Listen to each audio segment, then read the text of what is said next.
Hey everybody, and welcome to yet another episode of Writer Club Radio. We're still doing this shit.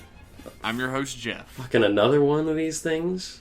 It just keeps happening. God. Who the fuck are you? I'm Liam. My name's Liam. Hi, everyone. Who? Good morning. I'm Liam. Oh, the dude I do the shitty podcast with. The guy with the glasses, yeah. I also have glasses. That tells me nothing. I'm the short one. Oh, yeah. Yeah. There you go. The manlet, as one would know. When will they ever learn? This week we watched Kamen Rider Ghost episode 45. This shit's almost over. Oh, thank God. And Animal Sentai Zyuohger episode 26. I can't believe we're past the halfway point. It feels like it just started.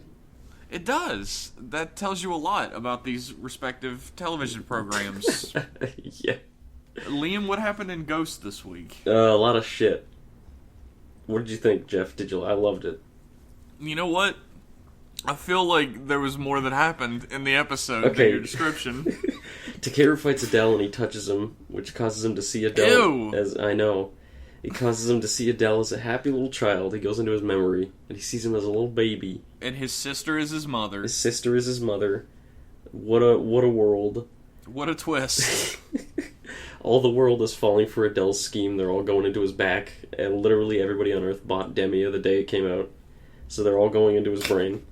The news station is like, the shit that's fucking everybody up and stealing their souls was sunspots or whatever. You need to buy Demia stuff. It blocks it or whatever. It's sunspots in the form of giant angel wings descending on this one church in Tokyo. Just don't worry about it, everyone.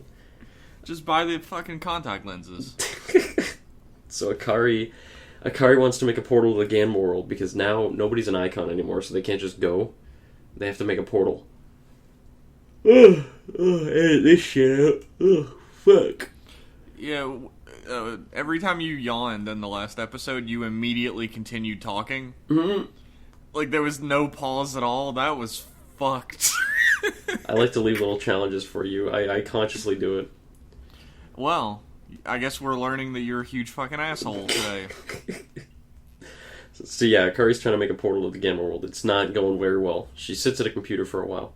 Makoto, you remember the Deep Spectre icon has some sort of connection to the Ganmizers that is never fully explained or explored. Yes. So he says, okay, I'll use this. I can probably use this to control him, right? And he tries, and it doesn't work. But then he fights himself, and then nothing happens. But the other Makoto also has a Deep Spectre icon.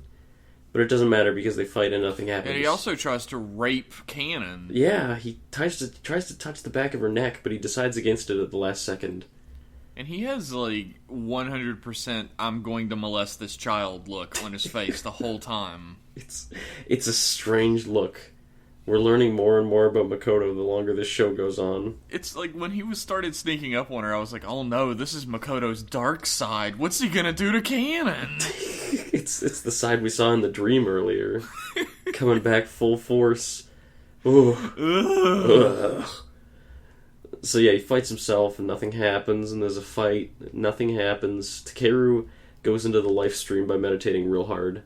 He goes into the stream of souls to try and get into... Then the Gammas block him. The Ganmizers block him. There's a fight. Nothing happens. He goes back. Some Ganmizers beat him. And then Takeru comes back to the real world. And there's a fight with some Ganmizers there. And nothing happens. And then the Ganmizers get blown up. And then Takeru disappears. No one can see him. And that's the end of the episode. So Jeff, what did you think of Kamen Rider Ghost episode 46? Liam, this episode was horse shit, and if you say you liked it, you're off the podcast. Jeff, this was my favorite episode of Ghost so far. It was a masterpiece. I especially like the part where nothing happened. 10 out of 10.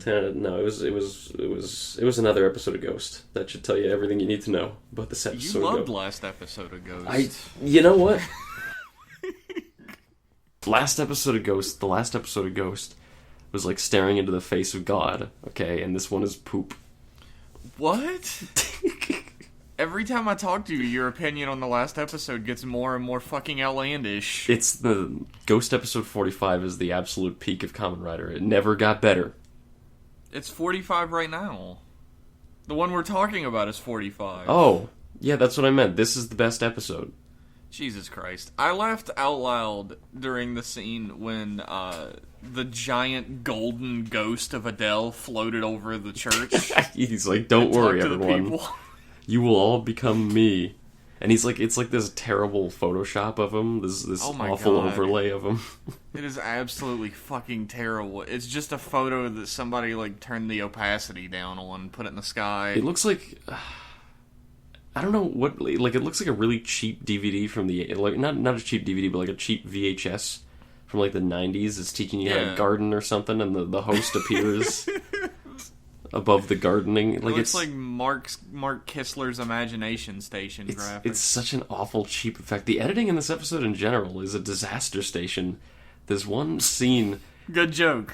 There's one scene that I love. My favorite scene in all of Ghost is it's a scene of Takeru and Akari, and like they're standing by a waterfall, and Takeru's like, I heard a motherly voice in that flashback with Adele. I wonder what my mother was like. I saw a lot of mums today, and they're like having this peaceful little conversation by a waterfall, and the music in the background is like, and it's like this Latin chanting, like the final battle, and it's like it's the most like, what the fuck am I supposed to feel looking at? Like, what is it supposed to be like? Building up to a climax? Is it like a nice quiet scene? Because it's like trying to be both. I don't know what the fuck they're trying to do. I don't know. I don't think they care. Also, we now learn that Takeru had a mother and he misses her in episode 45 of this 50-episode series. This isn't even a movie promotion either. He had a mom, and she died right after he was born. And also, the two chicks are also in this episode. They appear for 10 seconds this time in two separate 5-second intervals. Yeah. So they stare off into space, and they say that Takeru is the key to all of this. Why the fuck are they in this show? I don't know. I hope it's never explained. I hope they're just not in any of the later episodes, and just that's that. I was hoping they wouldn't be in any more of these episodes, like they wouldn't appear again at all. That would be hilarious. I would love it. Adele's plan is to become the world. Okay. And he's connected to everyone on the planet Earth right now. Mm-hmm. Why doesn't he just do it? Why doesn't he just do what? Become the world. Well, he's not... not everyone has bought Demia yet, I think. See, if I were Adele, I probably would have waited like a week, maybe like a month for lots of people to adopt it. It's like Windows 10, they rolled it out, and it takes like a year for that shit to get adopted by even like a decent amount of people. I guess. But everybody bought... everyone on Earth has to have Demia. Demia had a worldwide... Or else the sunspots will kill you. It had a worldwide release, global release, which is not... It's not unheard of for a tech thing. And then everyone bought it the day it came... The hour it came out, really, like right when it launched. People start, like, falling dead in the streets, like, as soon as the Demia project launches. Yeah. Shit. Like, did they already have it? They had it, and they were waiting for their copy to get activated. Is that their pre-order bonus? Yeah, they got the pre-order bonuses. You get to be the first one into Adele's back. You go to GameStop and get your Demia pre-order bonus. There's an especially great scene in this episode. There's I think last week we were talking about Steve Bills being evil, and someone tweeted at us. I don't remember who. Someone tweeted at us, and they were like, "Hey, you guys do remember that Steve Bills is possessed by an icon?" And I nearly fell over in my chair because I didn't remember. I didn't remember that either. I thought he was just... like, it happened so long ago. I thought he was just evil. And this is the episode, finally, where they pull the icon out of him and hit it, and he becomes just like a normal Steve Bills again. And I was like, holy shit, the dude was right. The Twitter guy was right. He was possessed. It was like a weird little scene, too, because it's like 5 seconds. He's like in a hallway, and he says, everyone will succumb to the power of Demia, or whatever. And Alan's like, no they won't! And then he makes an eye, and the icon pops out of him, and he's just like, where have I been? It's such an afterthought. These bunch of fucking weirdos are like, no, you have to come with us. These circus freaks in your hallway. And he's like, okay. Oh yeah, I'm sure this is fine. Because he's such a deep, introspective character, Steve Bills. Steve Bill, really the most compelling member of the cast so far. It makes you wonder, like, the torture he must have gone through being a pawn of such evil machinations, right? Like, what did he feel on the inside during all of this? Doesn't remember any of it. No. Can you imagine, you're just, like, working in your office one day, and this dude comes in, he's like, hey, I got a proposition for you, and he throws a ball at you, and then you just wake up, and it's been like 3 months, and there's a bunch of clowns trying to drag you out of your office. You're like not even from Japan. You don't know any of this shit. I just want to go back to fucking America or Sweden or wherever the fuck Steve Bills is from. He's like fucking Steve Jobs and Bill Gates did the fusion dance to make him. He's from America. How is he such a fuck up? He made the perfect mind control device. I Shit guess. that supervillain scientists have been trying to do since the 1920s. Yeah, Bill Gates dreams of that shit. Bill Gates doesn't have to dream of anything. He can just throw money at it until it happens. He can't make all the world go into his back, though. He's been trying for fucking decades. That's what Windows 11 is gonna be. Steve Bills gets Steve Billsed. He turns from the villain we know and love, becomes back to a normal man. And I'm sure he's going to heavily feature in the plot from here on. Absolutely. They're going to make maximum use of this character, for sure, in the last few episodes. He's definitely not just going to appear once or twice in the next 5 episodes and not do barely fucking anything. I think you're being pretty generous there, Jeff, with your assessment. Well, he has to appear once to go on TV and be like, no one should use the Demia project. I'm recalling it. I don't know, man. You'll see, like, what you're saying now makes sense. And that's not really Ghost's MO. Yeah, that's the problem right there. Like, that's the next logical step in the plot. That is not how Ghost writers do, if we've learned anything. That's true. We're going to find out that Ghost had another parent that we didn't know about up until now. And he misses him. You're going to find out that Ghost has Demia in his eyes. He was born with them because of the time vortex. We're going to find out that Ghost had a brother that's going to appear in the new movie. This is all going to be in the last episode, too. I hope the plot ends at episode 49. I hope there's just episode 50. I don't give a shit what it is. I just want the plot to be over. I'm more excited for like a completely nonsensical, far-removed after-story episode for Ghost than anything else, because at least then I won't have to give a shit if it doesn't have anything to do with anything. I'm not excited about anything anymore. Not after Ghost. Oh, it killed you. It killed your soul. It's, my soul is now in a tiny ball in another dimension. That's fine. Maybe you won't have to watch Ghost there. God, I wish. If there's a hell, they just play Ghost there all day. Oh, I think that's the Gamma world.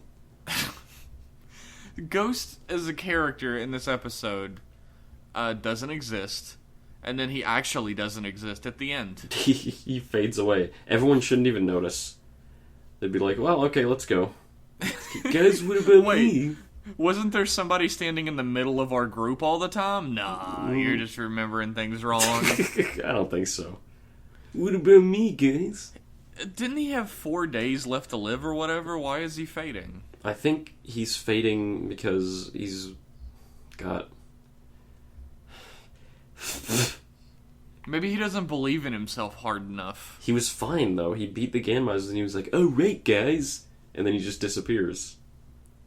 Maybe he doesn't believe in himself hard enough. Maybe he was putting on a front for his friends.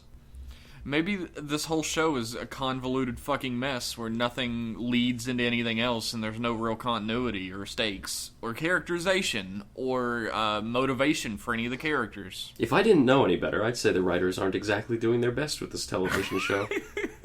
Good thing I know better. Every time Akari says, let's do our best, I'm like, you mean like the writers aren't? she's looking like off screen at the cast and crew of the show, like, guys, please. The people out, like, holding the boom mics are like, why is she looking at us? She's supposed to look at Takeru. The director, asleep in his chair, obviously does not notice. It's tough to talk about this episode because nothing happens. It's like I said, it's a cavalcade of shitty fight scenes. It's filler leading up to the final episode. Adele is, like, taking over people's bodies with a really, really terrible, like, face over top of face effect. Yes, oh my god. More editing in this TV show. It's so good. Igor's like, oh my god, he's turning me into him like he's doing with everyone else. For some reason, I thought that wasn't going to happen to me. I thought I would be the exception, even though he's absorbing everyone in the world. Gyro appears in this episode briefly, and he also gets the Adele face. And it sure does. It looks terrible.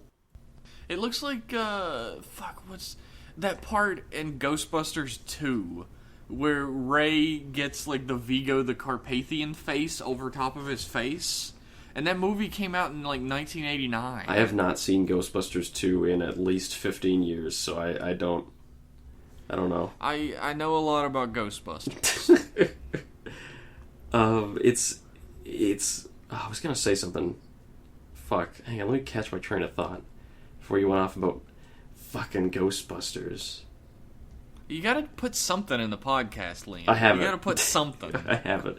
Sometimes this isn't just Ghost. Sometimes I wish Rider was a little more subtle with its special effects. I'd rather have a show that's really low on special effects if you can't do them good. But I think that's too much to expect out of Kamen Rider. You gotta have lots. It's an effects-based TV show, but, like, I would rather have something a little more subdued. Like, I was gonna say, like... I would rather have, like, practical effects. Yeah, well, that's... If you can't afford good CGI effects for what you're trying to do, like, it's gonna look terrible, just do it practically if you can. Sometimes practical effects are more expensive. In fact, a lot of the time they're more expensive. You gotta get the pyrotechnics and everything, and you build like a plaster mold. They just waste the pyrotechnics, though. They just set them off in the background while other shit's happening. That is if it's a real explosion and not the fake digital ones they use. Sometimes they use the real explosions to highlight the fake digital ones. Yeah. What the fuck? Whatever. That's the way it is. Anyways, I wish they would stop overlaying Adele's face onto everyone. That's going to continue for every episode. Sorry, I misspoke. I mean, I wish they would keep doing that for the rest of the show and never stop. It's a little reverse psychology on him. I want that to happen to Takeru at least once or twice before the end of the show. I want, like, when he's struggling against the battle and, like, Adele's taking his soul over, I want him to shift his head into Adele's just once. I'd like that. I want a good show. Well, you have to take what you can get, Jeff, with Ghost. I'm asking for too much. Mm-hmm. What are we, miracle workers here at Toei? It's... The fucking problem I had this whole episode, besides the fact that nothing happened, is that there's like 78 fights in this episode. There's actually, I counted them, there's about 16 quadrillion fights in this episode. And, man, that must have taken a while to count. Yeah, I had to go through it a couple times. There's like maybe 2 punches in the entire episode. It's just finishers. It's all finishers, it's all special effects, shit flying through the air, particle effects, explosions, ducking and weaving and pushing. Yeah, they go under and they grab them. They do like a football tackle sort of thing to the midsection. They always do that.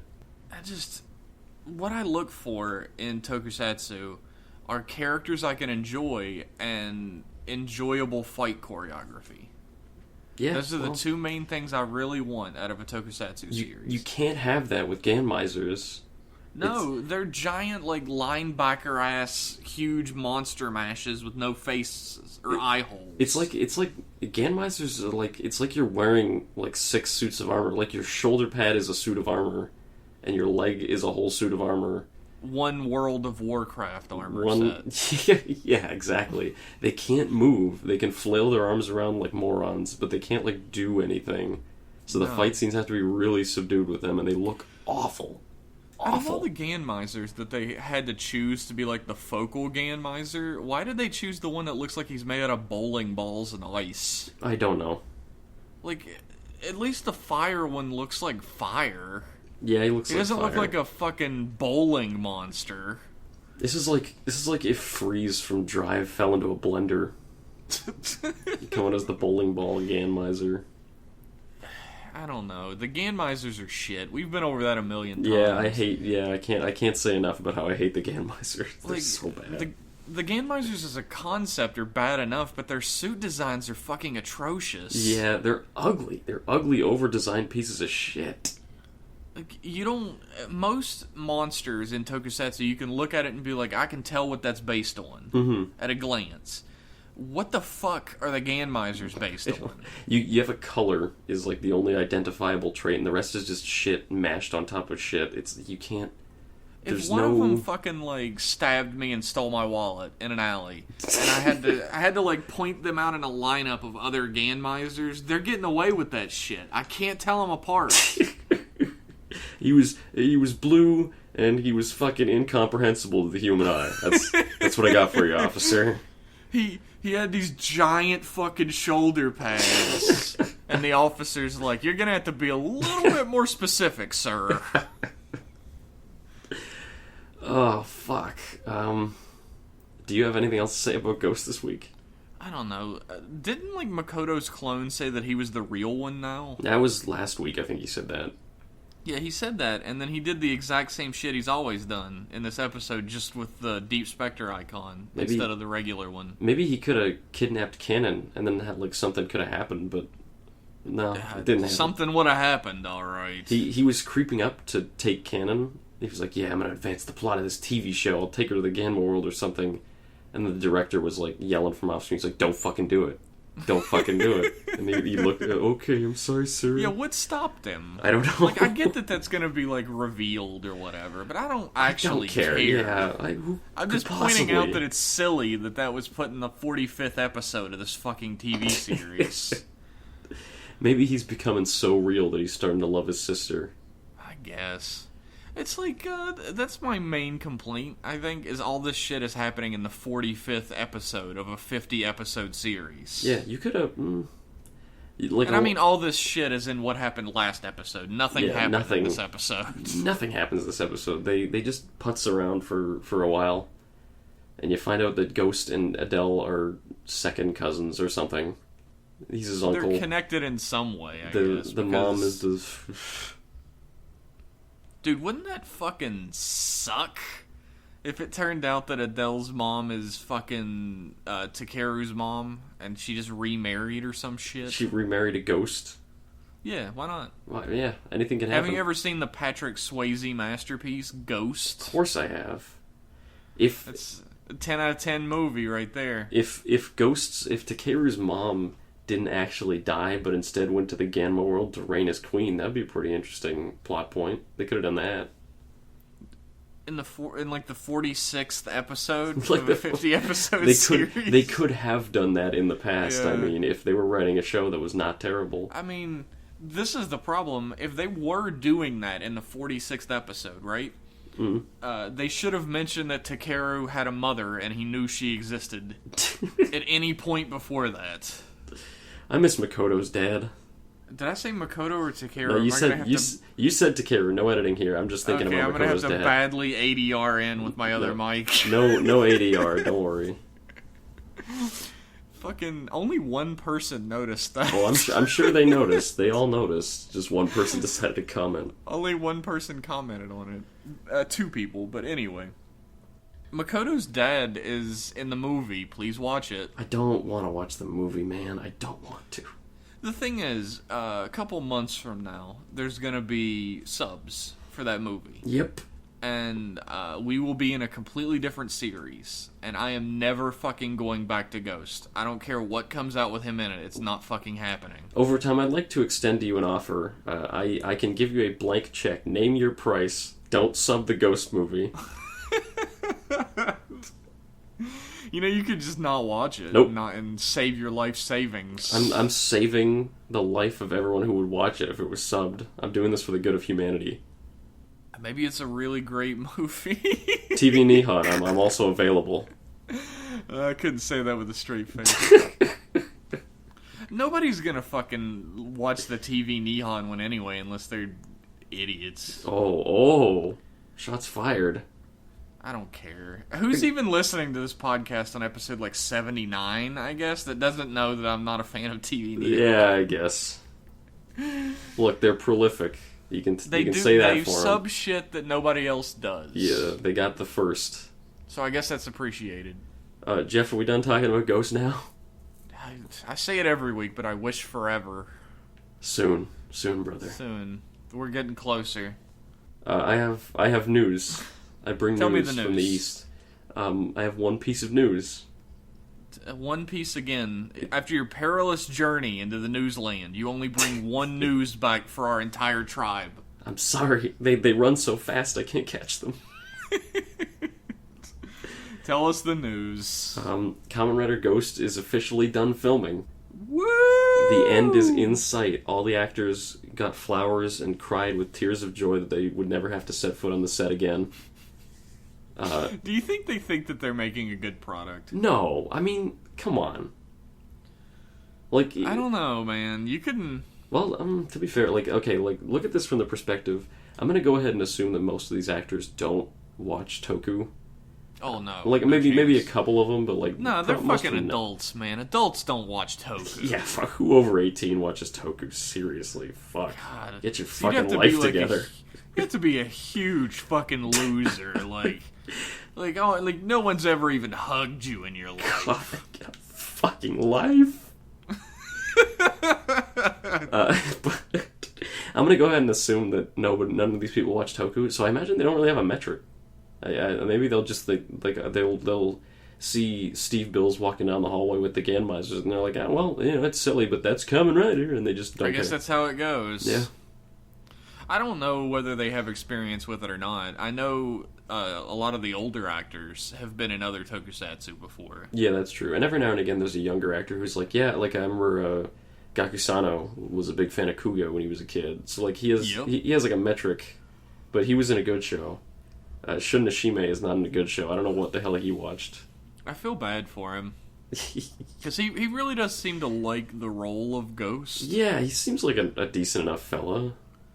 And I mean, he cares about the fans. His fans tend to be like 5-year-olds, but he cares about them. That comes with the territory when you do Toku. I remember there was a thing a while ago where a kid was sick with a terminal illness. Yeah, and he like recorded a message for him. He said, "Can I go visit the kid?" And his agency said no. He said, "Can I tweet at the kid?" His agency said no. So he like went around and recorded a little video telling him to genbate. Because Ghost was his hero. That's exactly how that word is pronounced, by the way. Thank you. Yeah, I'm taking classes. Taking night classes. But it's like the little kid said that Ghost was his hero, and he found out and he wanted to do a nice thing for him, even though his agency was trying to stonewall him around every turn. Yeah, like, what kind of, like, horrible fucking monsters are in his agency that are like, just let the child die? Do not give him hope. He must join Adele. Oh, you piece of shit. Look, as far as I know, the child is not dead, so it's okay. I guess that's okay. If he lives, I'll laugh about it forever. If he dies... It's like his fucking agency is like... He's like, I need to help this child. If I don't give him hope, he'll die. And his agency's like fucking Rocky IV. They're like, if he dies, he dies. Fucking Dolph Toei. I just can't believe that shit. But like, he seems like a genuinely good-hearted man, Shun Nishime, which is why I feel... call him a man. He's like a tiny child. He seems like a genuinely good-hearted chum, which is why it's unfortunate. It's like the dude that played Decade. Where like he's such a great dude. It's so bad that he had to be in Decade. Decade itself is a shit show, but every appearance he's ever had since has been delightful. He's a hysterical asshole. I love him. He has been the best part of every crossover movie he's been in, for the most part. So. Yeah, he's great. So that's all the news you have? Everyone cries. Our tribe will starve! I'm sorry. The cold winter is coming, and we have no news with which to burn. We will have to build the shelters extra thick this year. We'll have lots of leftover icons that no one bought. I guess that's true. Yeah. Last winter we were perfectly encapsulated by all the shift cars nobody ever wanted. I still can't believe how bad Drive's sales did for toys. Well, they were just cars. That's true. Shift cars are fucking lame. That's true. They are lame. I liked Drive a lot, but I'll say it, shift cars fucking suck. It's the Ghost and Drive movie. We already talked about it, but like every scene that had anything to do with Drive was like 1,000,000 times better than every scene that had anything to do with Ghost. Yeah. Because I miss these characters in Drive. I really do. I miss having characters. I miss characters, period. It was such a nice time. But now that your news is done, why don't we talk about Animal Sentai Zyuohger episode 26? Yeah, let's talk about the real show this week.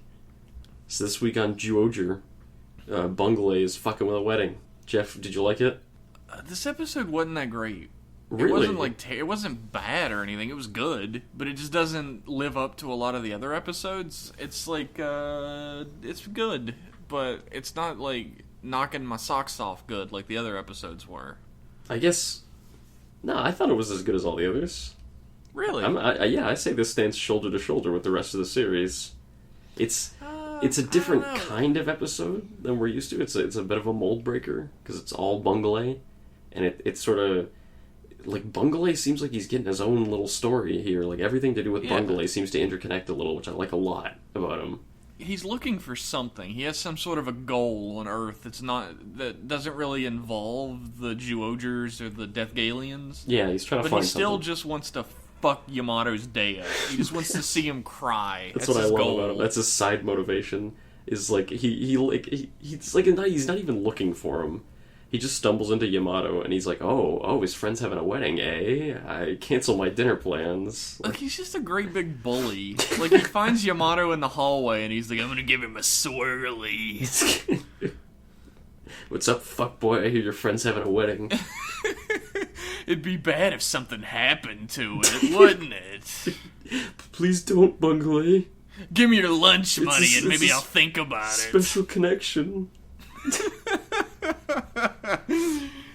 It's like I said, this episode is good. I really enjoyed it, but I mean, it's not as good as like I don't know, like there was a connection in this episode, but it was between Yamato and a character that barely has any fucking screen time that we don't learn anything about. Yeah, I guess his friend is a little bland. The other characters were far more in the background for the most part. Yeah. It didn't feel like it had the same sort of character interaction that other episodes do. It had a little bit here and there. And I guess my main problem with it is how unbelievably tacked on the giant robot fights have become. Yeah. They're literally just distractions. Yeah. So that Bungalay can leave. Yep. But I mean, they're already I mean, at least there was some sort of, like, story reason. There's a pretense to them before, yeah. Now they're just distractions. I love the show, though. Like, when I'm saying that this is good, I'm still giving it, like, an 8 out of 10. Yeah. Other episodes have been 10 out of 10s, 9 out of 10s. I give this, like, an 8 out of 10.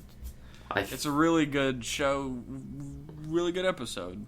I feel like the stuff with Bungalay is going to be mostly to do with Yamato, which almost I could say is like kind of a shame because he has this incredibly specific, incredibly convenient ability that has a lot of potential for storytelling, like pulling people's memories out and making them relive the memories. That's cool.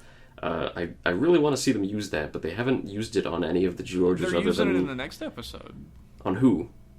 Well, the next episode, we don't know who he uses it on. The whole thing is that either, I think Sayla or Tusk is a duplicate. Oh, yeah. And they have to figure out which one it is. With a game show. Yeah, by having a fun game show.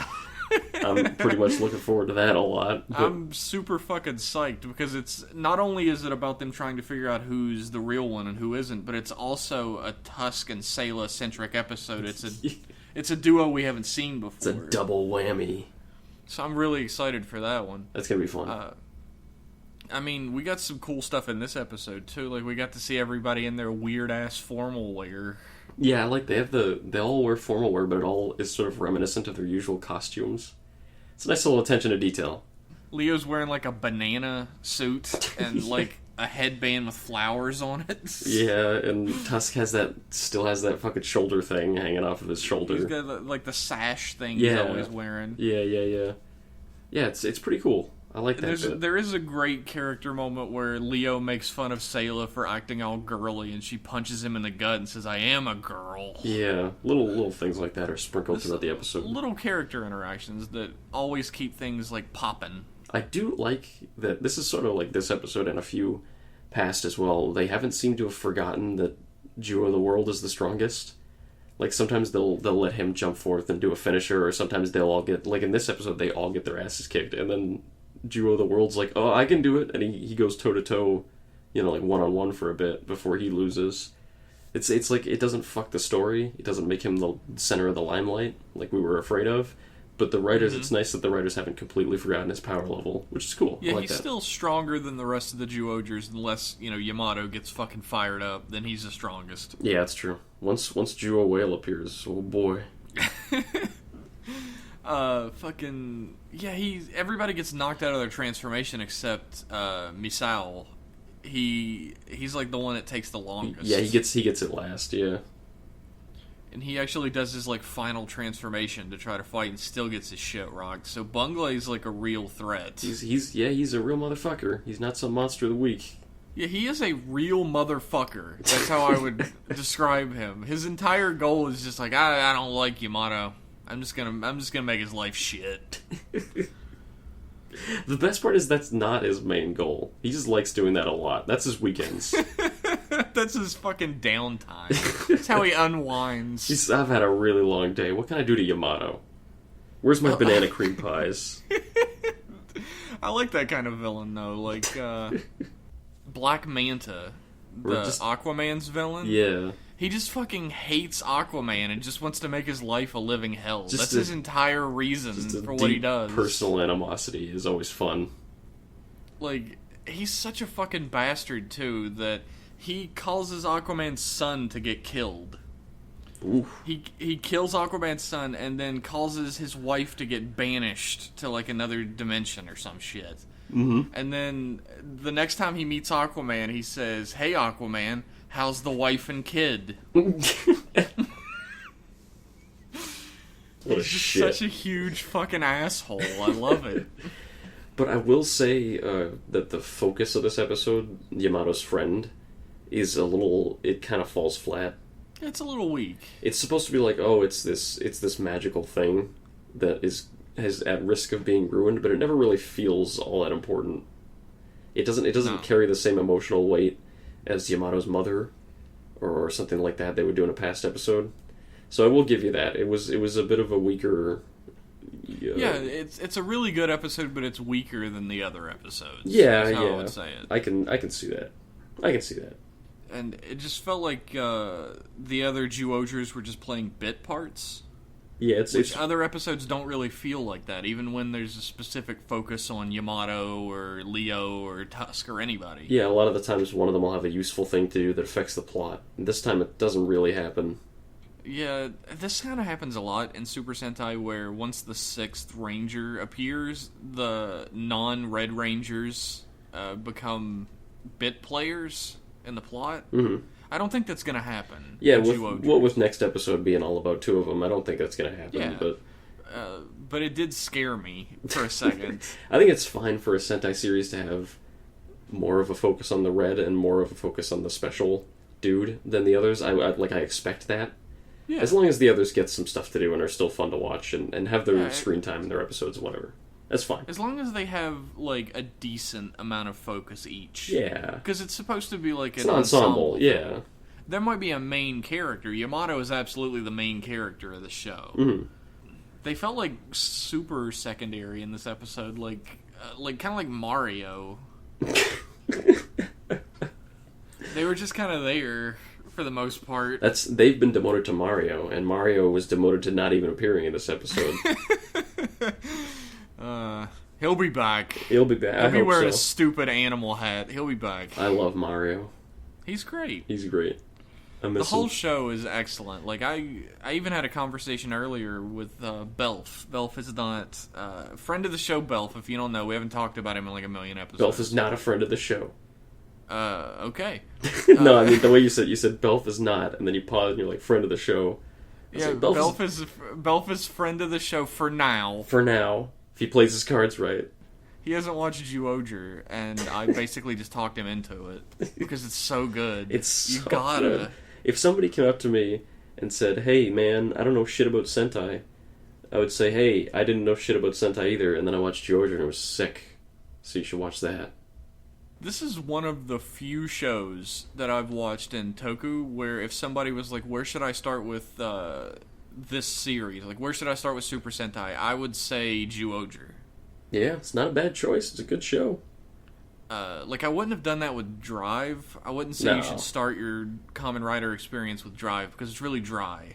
Drive. Drive. Drive. Drive's good, Fuck but you. I wouldn't start there. So this is the first like concurrently running series that I would be like, just start there. It's right in front of you. I mean, there might have been others like in the past, but I mean like while the show is running. Yeah. While Rider Club Radio is running. Yeah.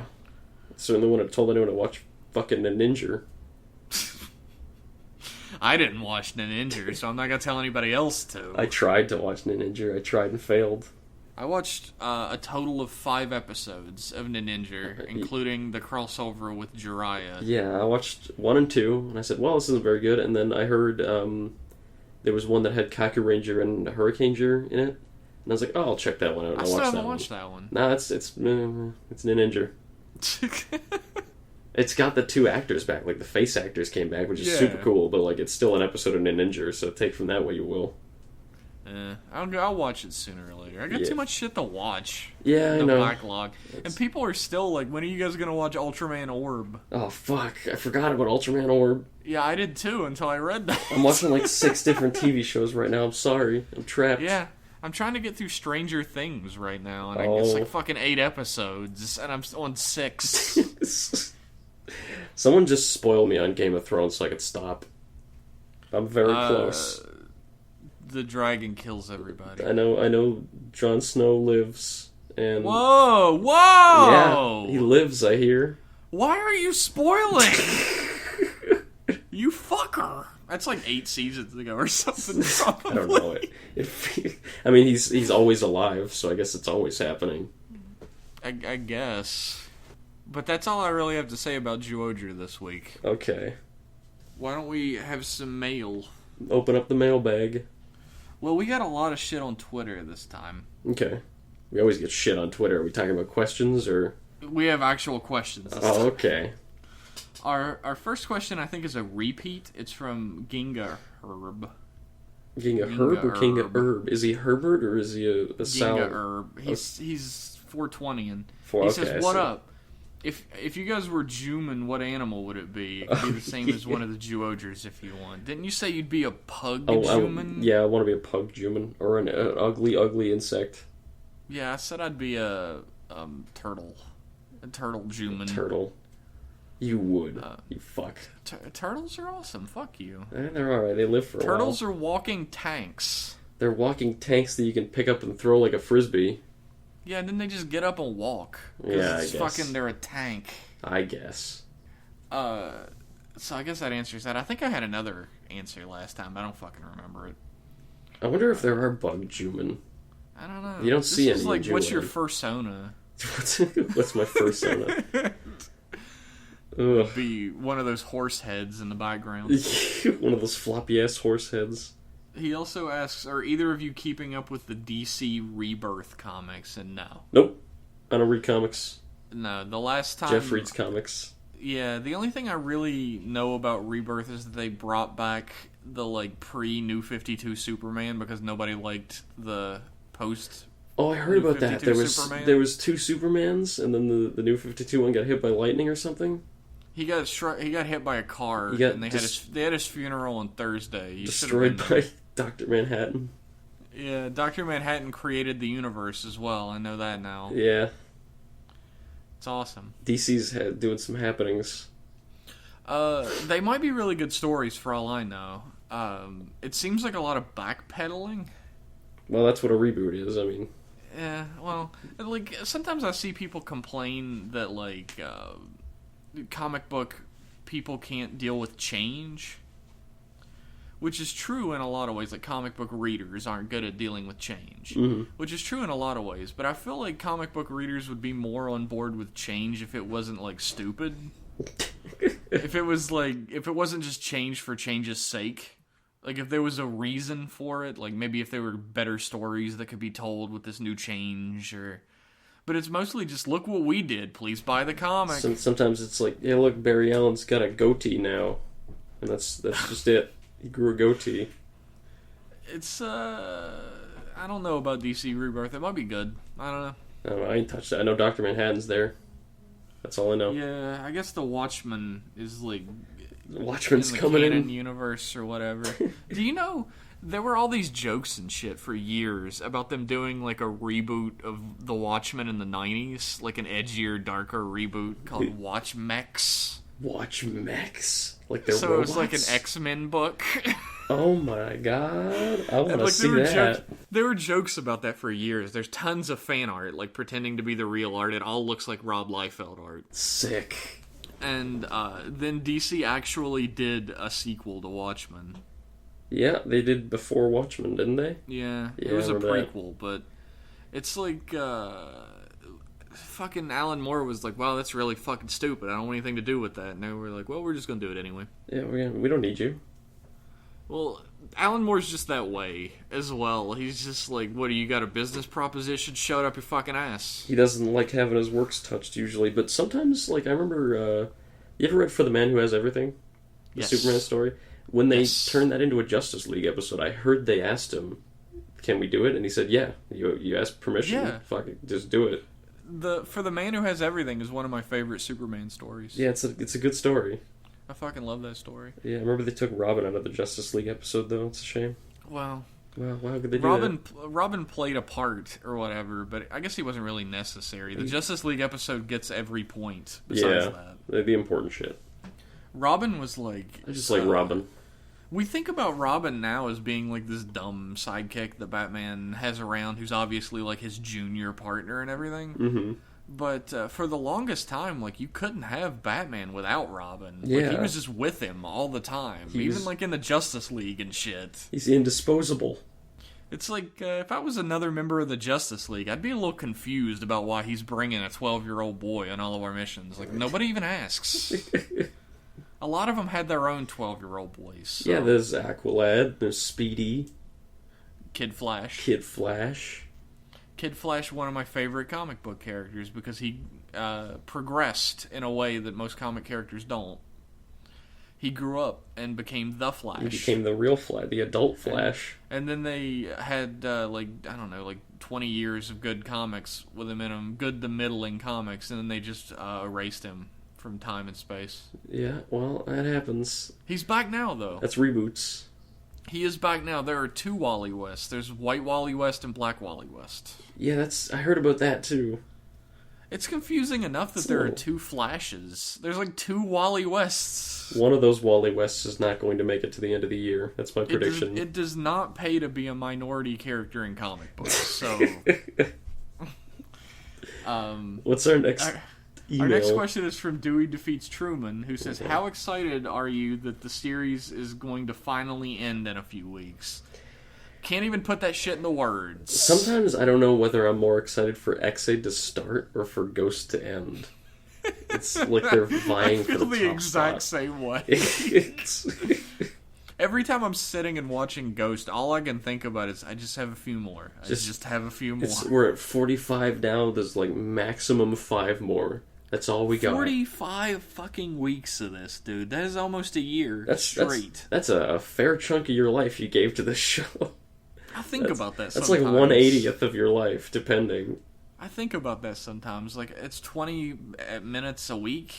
Yeah. Like, how much of my life did I give to this show that I can never get back? Could you imagine if you devoted that time to, like, learning a new skill or I could have cured polio by exercising or something? I mean, it was already cured, but it would be easy to figure out a cure that way. You could just start from scratch and figure out a cure and go, well, I figured it out. Figured out another one, just in case you need it. Gotcha. Now I'll start on, I'm trying to think of another horror. Could have watched a different series. You could have just watched a different series. Didn't we? I remember we said that if Kamen Rider ever got bad enough, we would start watching a different series. But by the time we didn't. By the time we realized what we'd gotten into with Ghost, it was already like 20, and it was like, oh, fuck it. Yeah, it felt like we were already like halfway done. It couldn't be that long. We had to deal with it. And yet here we are, still dealing with it. It's way too late now. It's far too late. I hope that answers your question. I hope that answers your question. Our next messages from Ceterex, who says, what's the best arc of Dragon Ball Z? Include Dragon Ball 2 if you want. The best arc of Dragon Ball is the first Tenkaichi Budokai where Goku fights Jackie Chun. That is a fucking excellent arc. That is so... mainly for the fight with Jackie Chun is like unbelievable. Whole, like Dragon Ball and Dragon Ball Z, that's your favorite? Yes, that's my number one. That or the Frieza saga. I like the Frieza saga. I like the Frieza saga a lot as well. I would have to say if I had to pick one arc from all of Dragon Ball and Dragon Ball Z, it would be the King Piccolo arc. Oh, that's when he's like an old demon king. Yeah. Yeah, that's a good one. The best fight in the entire series is Goku versus like Piccolo Jr. Maybe That's second best. That's the best fight in the whole series. Although I do like Goku and Piccolo versus Raditz a lot. Oh, I love that fight. That is a really fucking good fight. Yeah. And Goku versus Vegeta is a fucking classic as well. The one from the Saiyan saga, yeah. Yeah, the one from the Saiyan That saga. is absolutely classic. I still know... You remember the bit where they're standing in the wasteland and they both have their own little pose when they're about to fight? Yeah. Iconic. That's awesome. Iconic is what that is. Great scene. I also really enjoy the fight between Goku and Pikkon in the other dimension when they're both dead. Was that anime filler? Or was that in the movie? Okay, because I didn't see that. I only read the manga.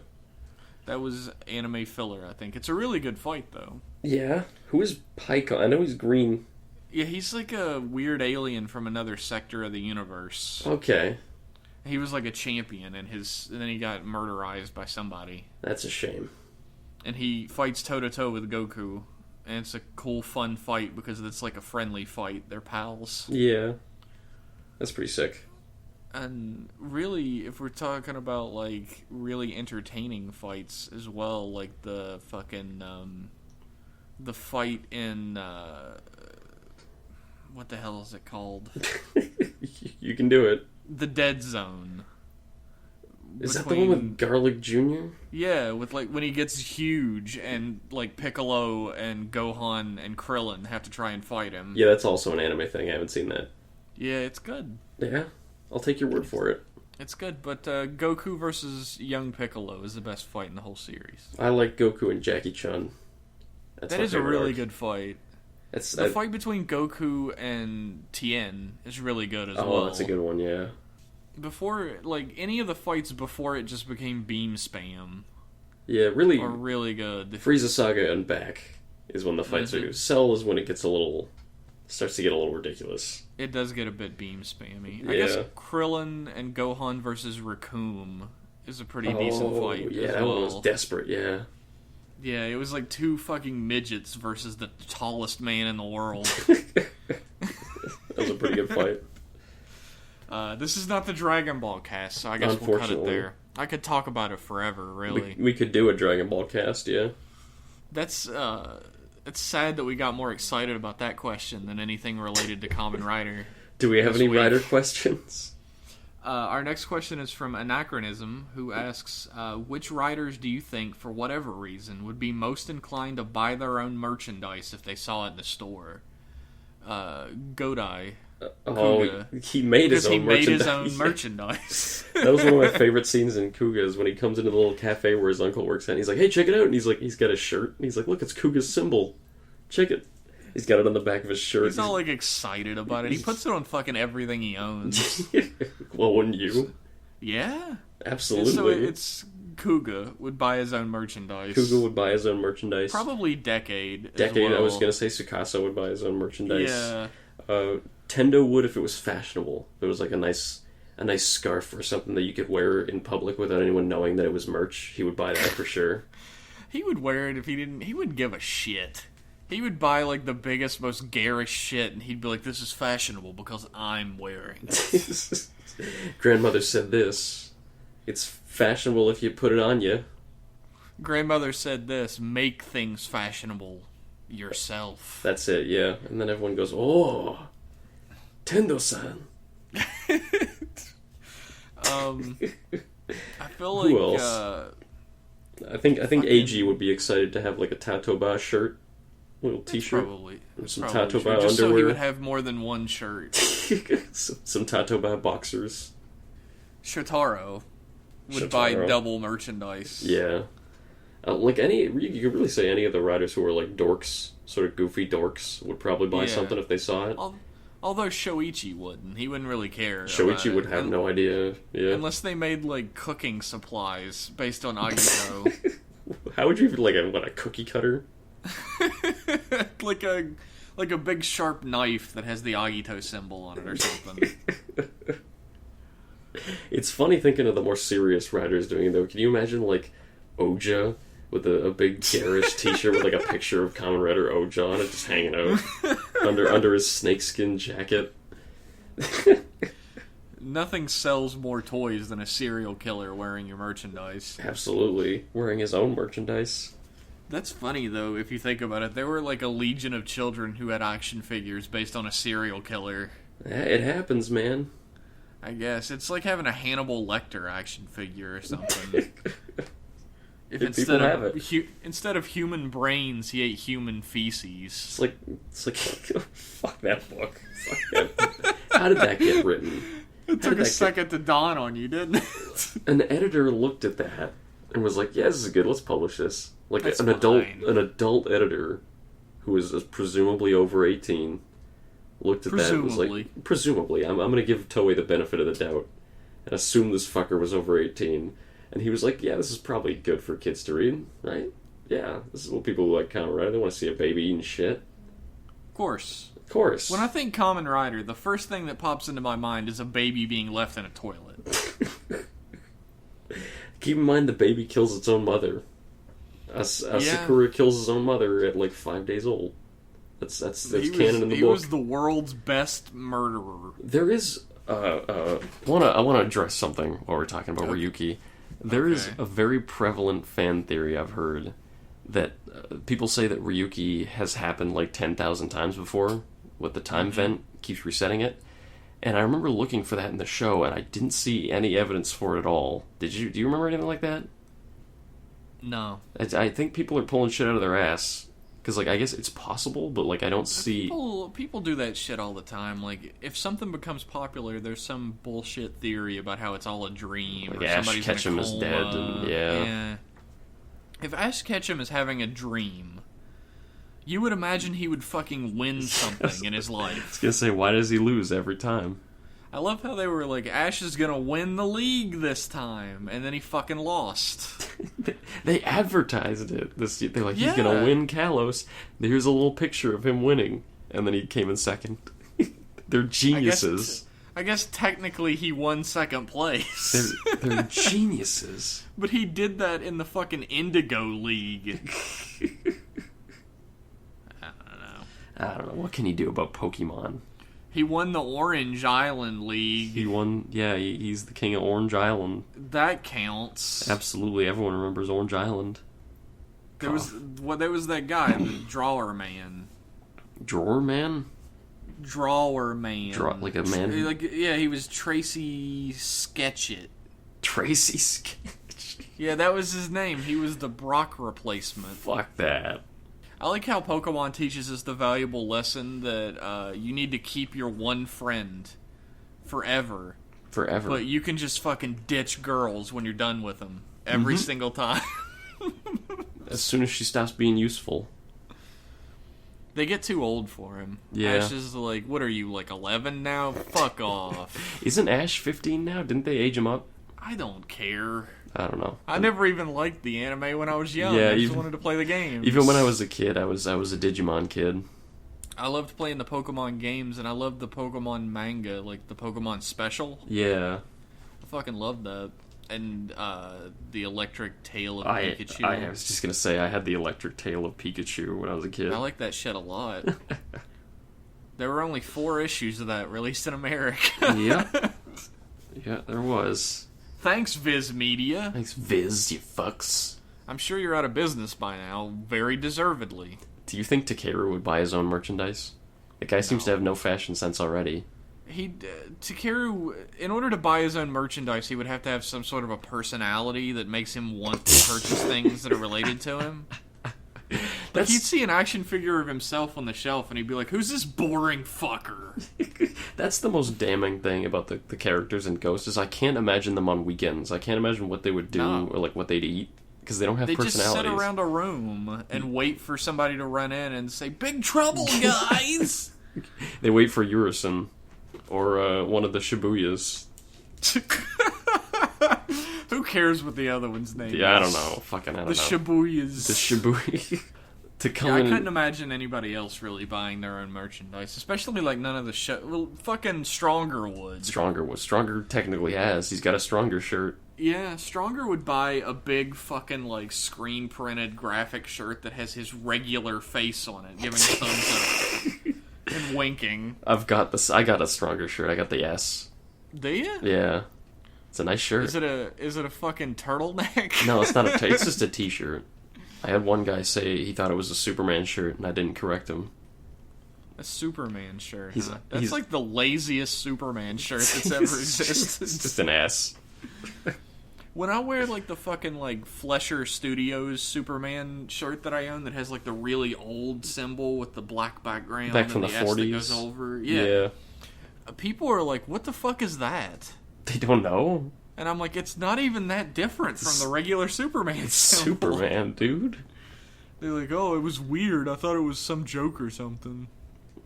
Not Dowd. But then in the end, they were the joke. So I hope that answers your question somewhere back there. Somewhere, yeah, 6 hours ago. Thanks for sending us messages on Twitter, everybody. Thanks. Our next question is from James. Okay. Who emailed, like I asked you fuckers to. Thanks. He said... I actually don't mind when you tweet. James says, "Hey guys, my question is, who is a better villain? Saturday morning cartoon villain Professor Bano, or plain as bread Adele?" Bano. I believe the answer is obvious. Bano. Bano is enjoyable in that Saturday morning cartoon villain kind of way, when he like cackles like a fucking madman at his own plans. Yeah, he's at least like over the top ridiculous fun. He has like a spark of fun to him. He's not just a blank slate that's there to stand up against the good guys. I'd rather have something stupid than something boring. That's being Exactly. Boring is the worst sin that fiction can commit. Is being boring. If it's stupid, I'd like that more. I like Bano. Bano was fun. He had a cool connection to the secondary writer. He was a charismatic man. He was a good villain. And he would have worked as the final villain if he just would have been introduced earlier into the series. Yeah. Flesh him out a little more. It took a lot away from Hart, but like Hart was shaping up to not be the final villain anyway. Yeah, Hart, he was also like a vehicle for Hart to be a little more humanized, right? Yeah. Get a little more development there. That was also pretty good. If they would have introduced him earlier into the series, especially when they were hyping up Freeze to be the final villain, Yeah.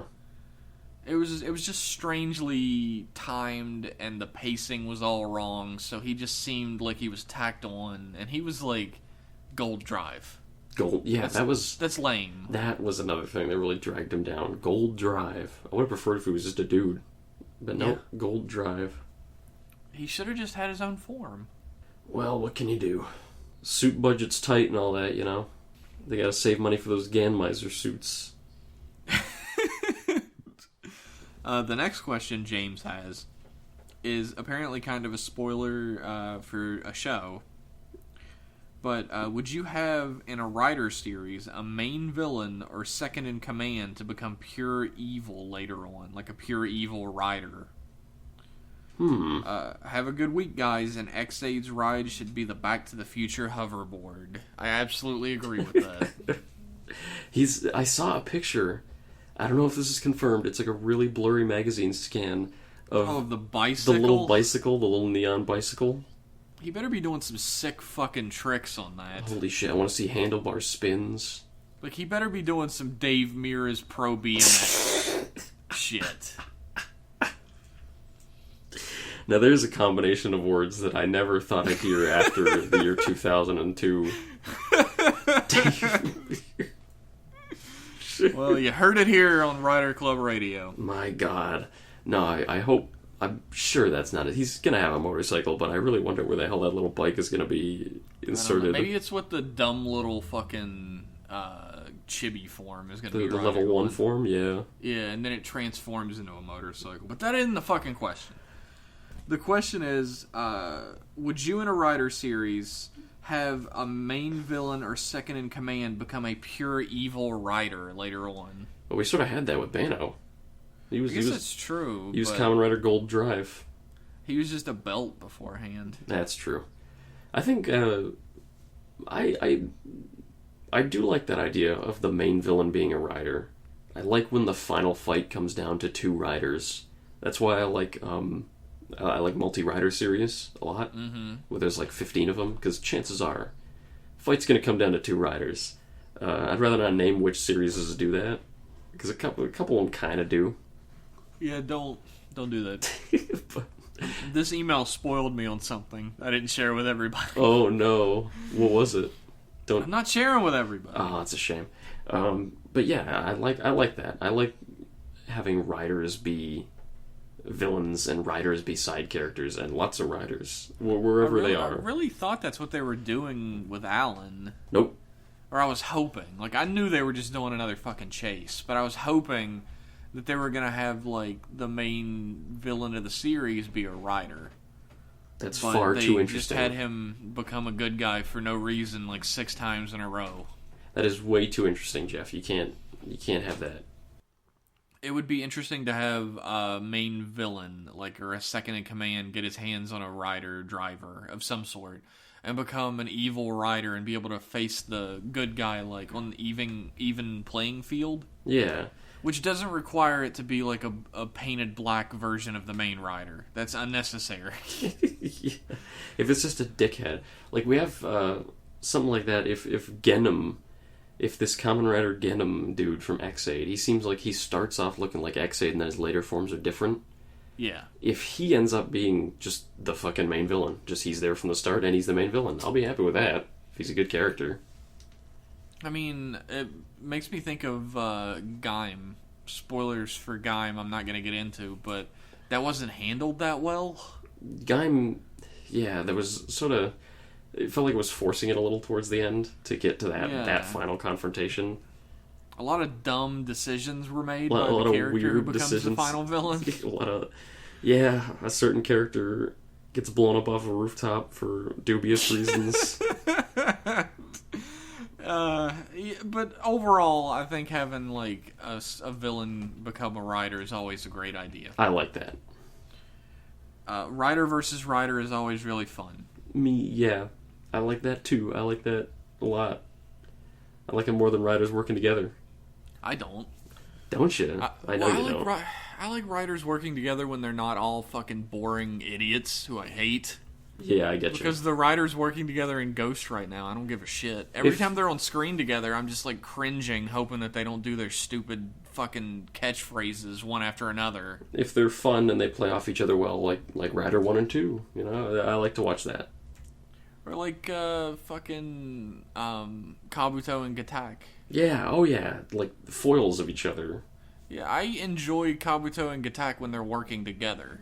Yeah. And I mean, it's always slightly tenuous because you never know what the fuck Tendo's gonna do. And Gatak is not afraid to stand up against him. Yeah. But it's still more enjoyable when they're working together, to me. Absolutely. So hopefully that answers your question. Hopefully. Our next question is from Chris V, who says, "Sup, nerds?"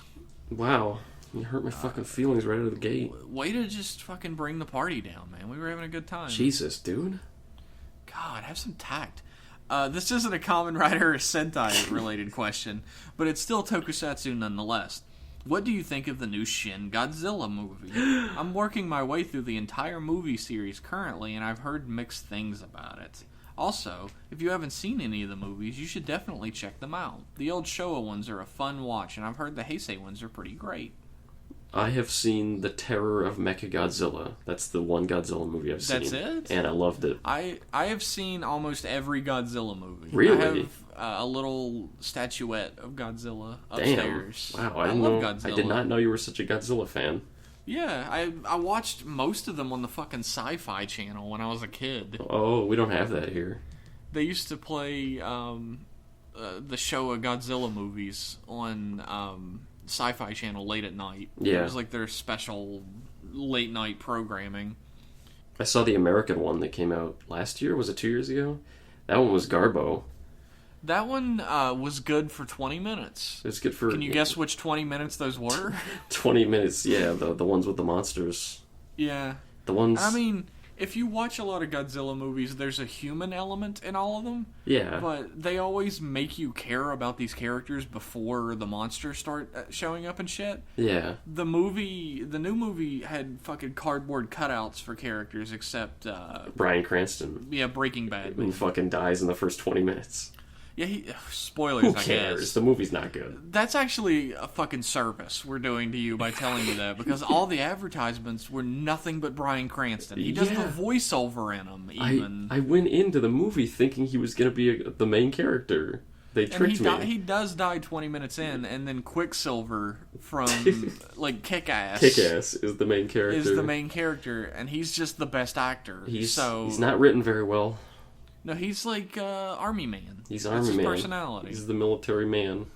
And he loves his wife. He's gonna shoot the gun. He's gonna fight the monster.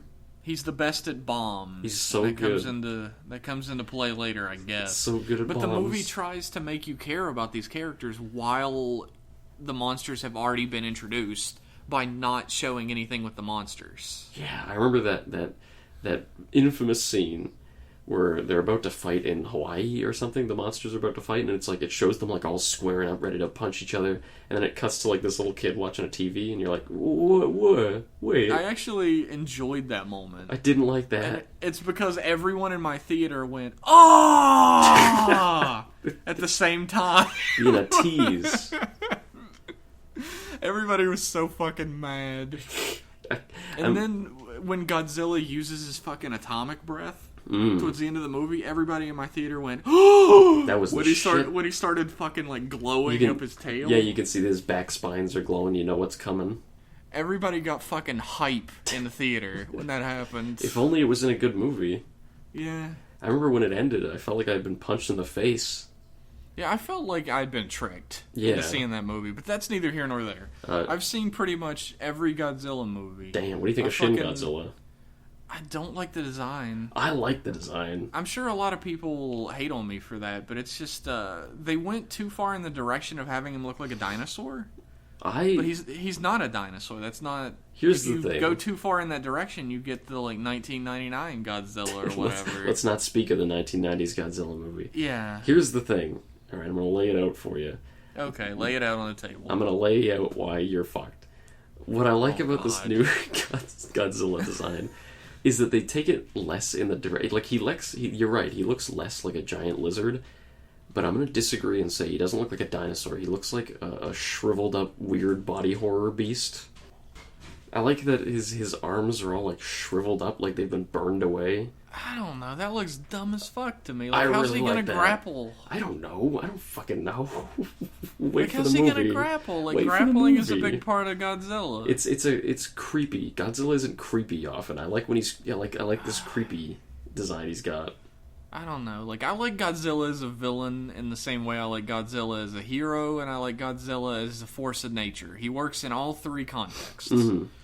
So, if they go the more villainous route with him, and have him just be like a big giant monster force of nature and everything, that's fine. It might be a really good movie. I just don't like the design very much. Well, I think that you're fucked.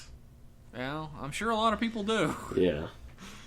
I'm a big Godzilla fan, and like he looks different in every fucking movie he's ever in. The suit's different. It's not like this is the first time he's ever looked away I didn't really care for. It doesn't mean I didn't like the movie. I mean, it's no Godzuki or anything. Godzuki is only in the fucking American cartoon, you asshole. No, he was in. Wasn't there His name is Manila. Wasn't there one thing where he's a little Godzuki, like live action? His name is Manila. What? Godzilla's son is named Manila. I thought it was Godzuki. No, that's only in the American cartoon. Oh, Manila. Up from the depths, 30 stories high, breathing fire. Something, something, something. Godzilla. See, you're the Godzilla fan. I just saw The Terror of Mechagodzilla and I loved it. It's a great movie. It's a pretty good movie. If I had to pick the best Godzilla movie, I would pick Gamera. Oh, really? No, I'm just kidding. I thought people were going to get mad at me for that, so I said it. I love Gamera as well. I think Gamera is just as good as Godzilla, but he's just not as popular. The best Godzilla movie is all of them. Watch them all. I read a comic last year called Godzilla Half-Century War about one dude, an army dude, a Japanese army dude, who is just obsessed with Godzilla and follows him through all of his adventures, trying to kill him. Really? Really, really good comic. I strongly like. The art is amazing, and it has a very. It's just a very cool little like study of Godzilla and his relationship to this one dude that keeps following him around. Oh, that sounds pretty good. It's a really good comic. Earlier this year, I read Godzilla in Hell. Oh, that's same artist, I think, worked on that. James Stockwell. Gorgeous art. Yeah. The art is amazing, and it is exactly what it says on the tin. It's Godzilla. Godzilla goes to hell. Yeah. I am cautiously optimistic about Shin Godzilla. Yeah, I'll probably check it out. I'll check it out as well. I'm a pretty big Godzilla fan. Like, I wouldn't call myself a super fan or anything. I had no but idea. I always enjoy. You never talked to me about Godzilla before. I didn't know you were wanting to know if I liked Godzilla or not. Yeah, I guess I'm not a Godzilla fan, so I never talked about it. But still, man. Yeah, I have a lot of fucking interests. Like, I was actually when I was younger, I tried to read Bleach. Oh, you tried to read Bleach. I couldn't keep up with how many characters were in it. It ended just last week, didn't it? Yeah, it did. And I heard that, spoiler alert, Rukia ends up with the redheaded guy, Renji. Oh, yeah, the dude, And I was like, how does that happen? So I went to the wiki, and I got like 10 sentences in, and I was like, what the fuck does any of this mean anymore? You hear about the Hollows and the Ulquiorra and the Aran car. The Aaron cars. And that's not even... I guess I used to be into anime, but I'm not anymore. So the Aaron cars were like a fucking decade ago too. You're not even into this shit. Yeah, I'm not even fucking close. I got to some point where they started talking about like the Quincy Rebellion. Mm-hmm. And that wasn't even close to the end. Holy shit. I used to be into like entry-level plebeian anime, but I guess I'm not anymore. I'm still into a couple entry-level animes. What are you into? I like One Piece, I like JoJo. Well, I still like JoJo. Yeah, JoJo's the shit. And I couldn't keep up with One Piece, and now I'm like 9 bajillion chapters behind, so I'm done. You fall off of One Piece, and One Piece just gets ahead of you. One Piece is a fucking bullet train, and if you fall off, you're in another state by the time you look up. It's fast moving at times, except for when you get to Dressrosa, then it's extremely slow moving.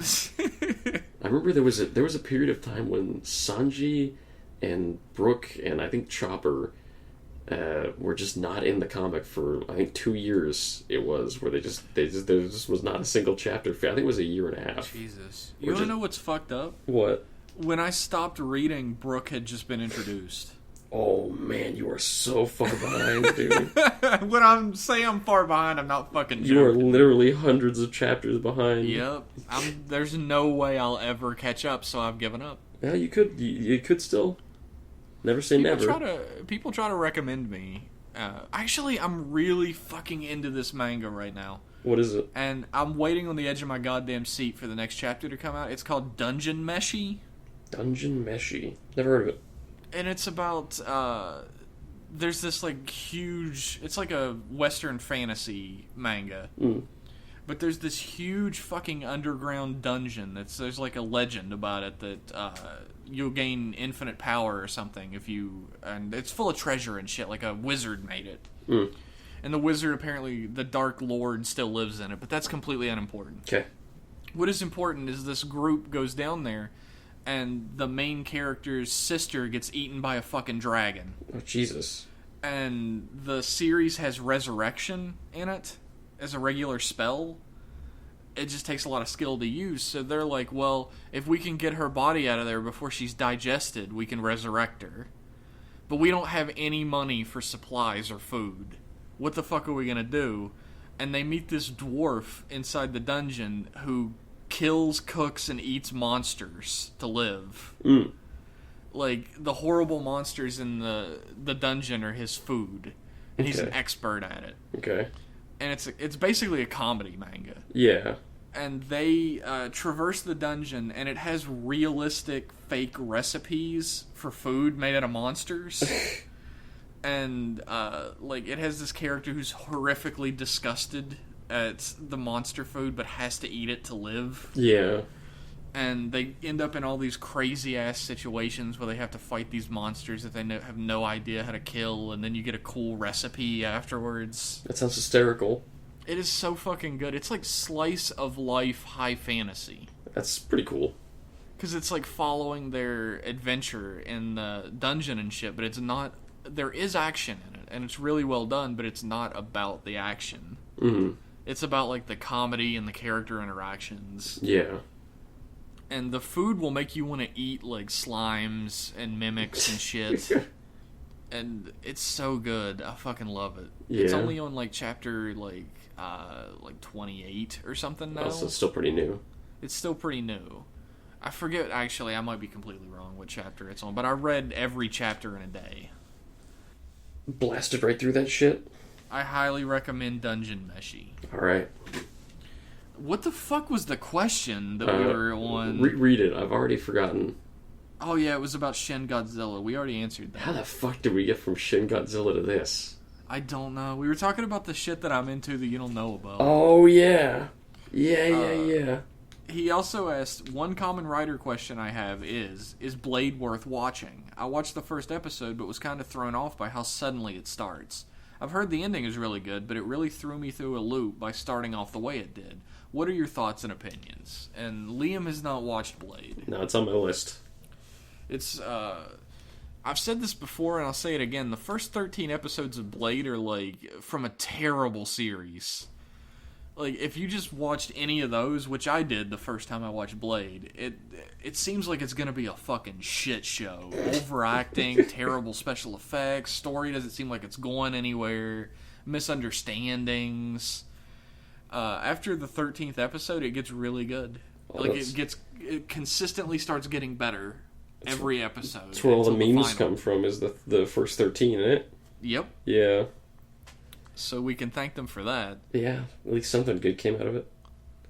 Yeah, if you just watch one of the first episodes, it's really easy to get turned off by it, but I would stick with it. Blade is a really good series once you get past that.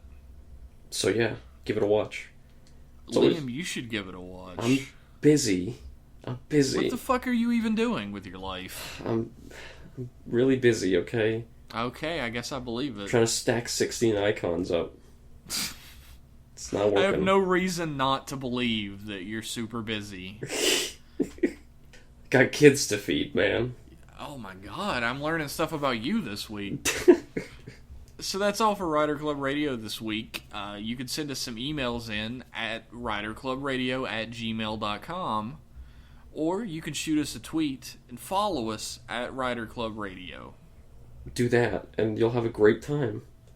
It's a good time for everybody. We've never had any complaints on the Twitter that what we're putting out shit. And I'm guessing we will now that I've said that. So either we put out great content or everyone's just really polite. And this being the internet, I don't think everyone's really polite. Thanks for tuning in, everybody, and we'll see you next week. See you. Fuck off. Oh, wow.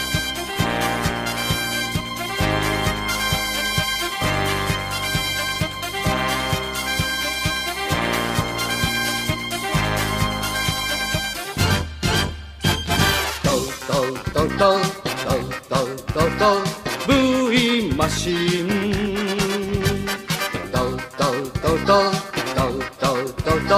V マシン無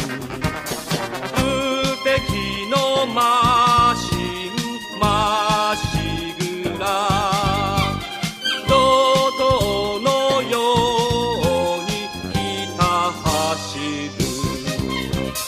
鉄壁いかに硬くてもゆくど砕いてどこまでもドドドドドドドド V マシンドドドドドドドド V マ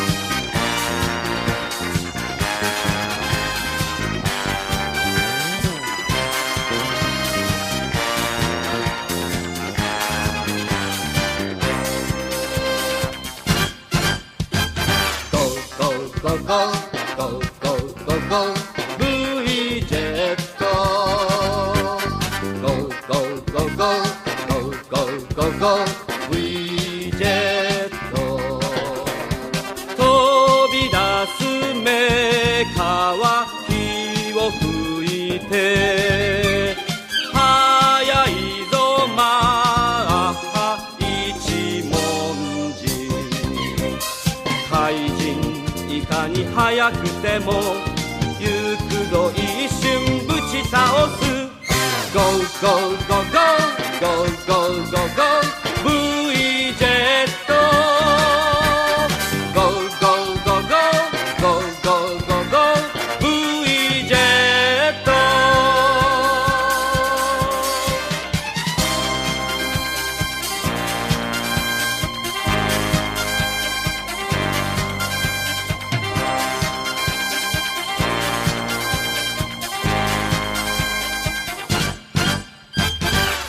ギュンギュンギュンギュンギュンギュンギュンブルーバージョンギュンギュンギュンギュンギュンギュンギュンギュンブルーバージョン警戒マシン右左